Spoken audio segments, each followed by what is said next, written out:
Welcome to Vedic Era YouTube channel. Today, we're decoding a universal struggle that paralyzes millions of us every single day, the trap of overthinking.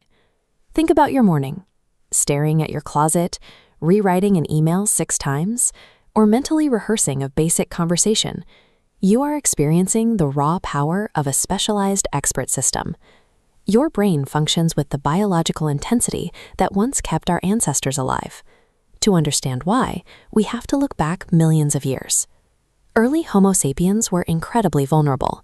We lacked the speed, the heavy armor, and raw physical strength of the animals around us. We shared our daily environment with apex predators.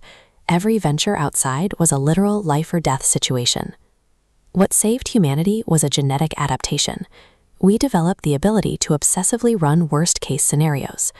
We survived because our minds constantly anticipated danger before it arrived. That anticipatory panic forced us to form tactical groups, coordinate our hunting, and engineer sharp stone tools. Today, the lions are gone, but we are still running that exact same ancient survival software. Because there are no predators in the brush, the brain actively invents modern threats, turning an unanswered text message into a mortal crisis. Certain psychological triggers reactivate this ancient software in our modern lives. A turbulent childhood, deep-seated doubts about our own abilities, or a desperate need to please the people around us all signal the brain to go on high alert.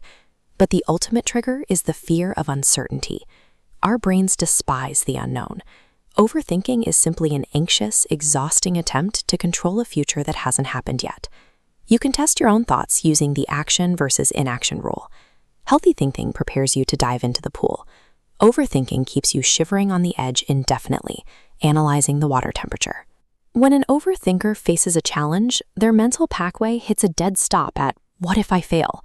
A deep thinker adds "then" to bypass that block. "What if I fail? Then I will learn and try again." This 90-10 ratio shifts focus from pleasing others. 90% of self-worth originates from internal appreciation, leaving 10% for external feedback. Overthinkers operate in reverse, surrendering 90% to the outside world. To break analysis paralysis, you have to build the habit of micro-decisions. Highly effective leaders like Jeff Bezos rely on rapid choices to maintain momentum, rather than waiting for perfect certainty. Try this exact exercise today.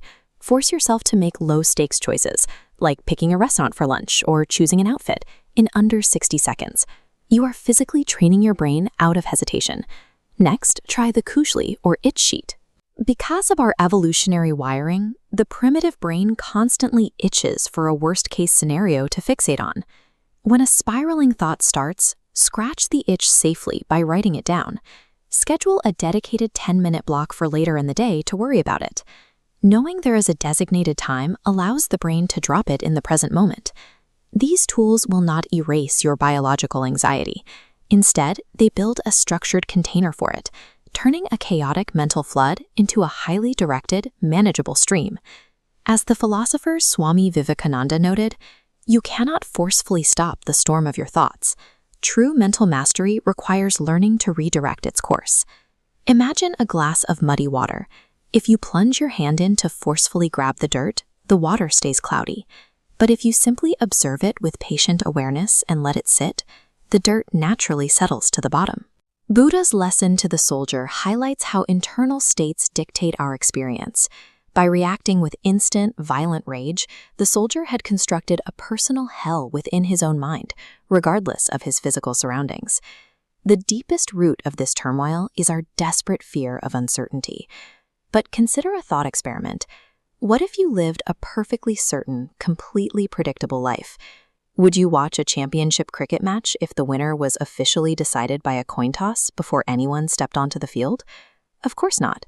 The excitement relies entirely on the unknown. Total certainty would eliminate the possibility of growth or surprise. Overcoming overthinking means trusting your own resilience and recognizing that life's unpredictability is the source of its meaning.